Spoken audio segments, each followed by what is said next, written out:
Você já ouviu falar de um homem que pediu sabedoria a D e o S... e a recebeu em abundância? Ele foi considerado o mais sábio de todos os tempos, respeitado por reis, rainhas e nações. Seu nome era Salomão. Mas o que ninguém esperava é que esse mesmo homem, tão cheio de sabedoria, fosse se perder não por ignorância, mas por escolhas. E é aqui que essa história começa. Uma história que mostra que nem sempre a sabedoria é suficiente, se o coração não estiver no lugar certo. Salomão começou sua jornada com humildade. Quando assumiu o trono de Israel, ele não pediu riquezas, nem poder. Ele clamou por sabedoria para governar com justiça. E Deus o ouviu. O céu se abriu sobre sua vida, e ele se tornou não apenas um rei, mas uma lenda.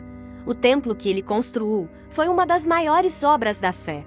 Ele escreveu provérbios, ensinou multidões e viveu cercado de honra.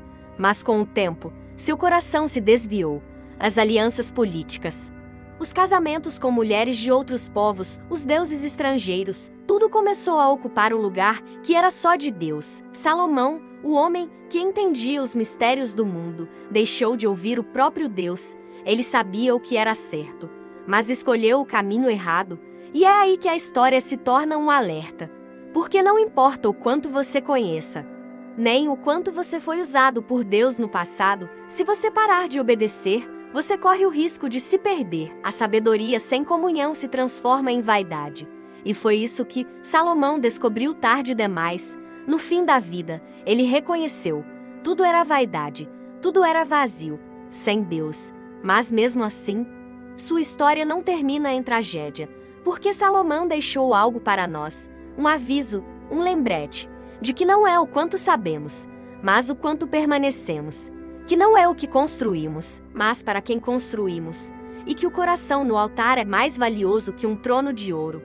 Então, se hoje você sente que está se afastando, lembre-se, ainda há tempo. Porque até o mais sábio pode se perder, mas também pode voltar. E Deus está sempre pronto para recomeçar com quem se arrepende.